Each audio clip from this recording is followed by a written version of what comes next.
What's going on, you guys? It's your huggable hipster here, and welcome back to the channel. In today's video, we're going to be going over why I think Dark Souls 1 Remastered is a masterpiece. I'm not going to be giving it any critiques. I'm not going to be going over, well, it could have done this better, it could have done that better, it could have done blah, blah, blah. No.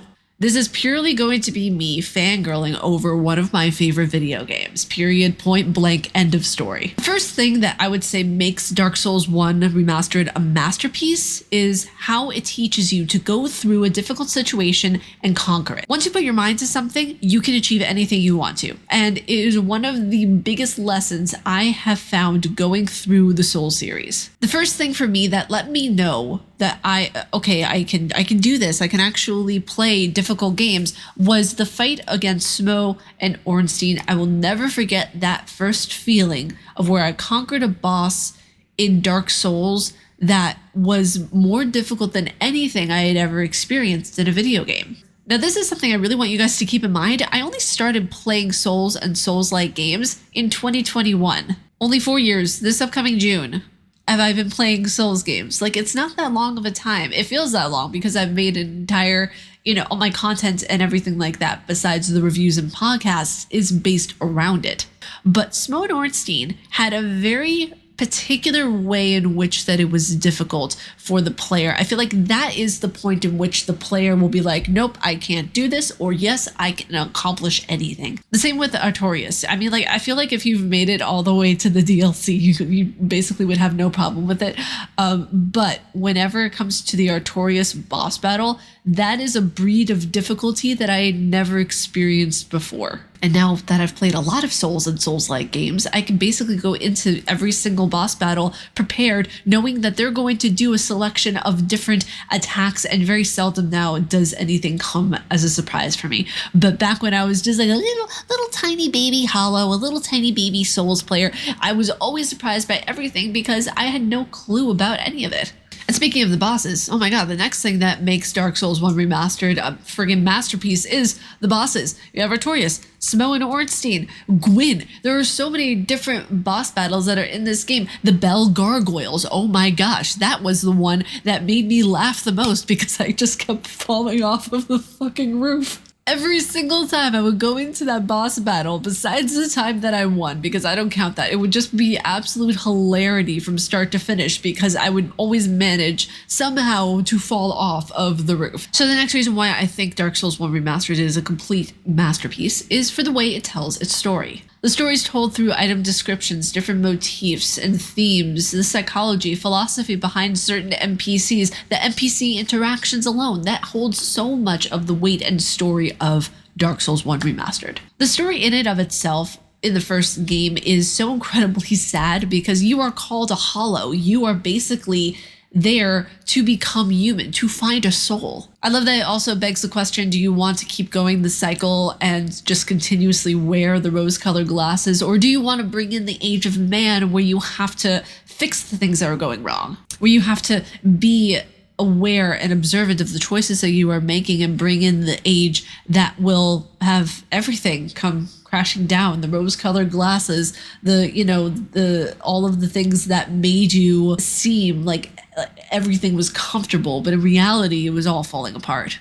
The other reason why Dark Souls 1 Remastered is just a pure masterpiece is the level design. The way the map is done is in just such a wonderful way of where it all comes around. It's one big circle. You go somewhere in one part of the map and you end up back in Firelink Shrine in another way. Like, it's all one big circle. Like, you can go to basically where the end point of the game is and then just have a hop, skip, and a jump back to Firelink Shrine. Like, it is so wonderfully crafted. I feel like the design of this game and the way everything is one big circle, to a degree, not fully, but to a degree, is so underrated because I wish so many more games did this, of where, at a certain point you don't realize it, but you're going in a circle. You just are exploring different points of that circle along the route that your journey takes you. Dark Souls 1 Remastered houses this entire concept that everything is unified. Everything is a circle. Everything has a point A and a point B, but in order to get to that point B, you need to go these little places along the way to complete your journey. I think that's so beautifully written and so beautifully done, you know, especially when you get past, you know, certain points to go to the DLC for, what is it? To get to the boss Artorias. It is one of the most pivotal points, I think, in video game history, when you get to that boss battle and you get to see Artorias and you get to navigate through the story even of Artorias. It's beautifully written, it's beautifully concocted, and I feel as if the moment in the game, actually there's several moments in Dark Souls 1 Remastered, where you have these earth-shattering, unique opportunities to reflect on your own psychology, on your own person, on who you are as a human being. And it's so wonderful that a game can actually give you a boss that you could reflect on your own internal darkness or your own internal wants and desires and how you are as a human being. I feel like it's very precious, and we must protect this game at all costs, okay? This goes across the board for the Dark Souls games and some Souls-likes, but I really feel as if Dark Souls 1 Remastered encapsulated the feeling of each NPC being unique and different and offering something to the table that the other one didn't.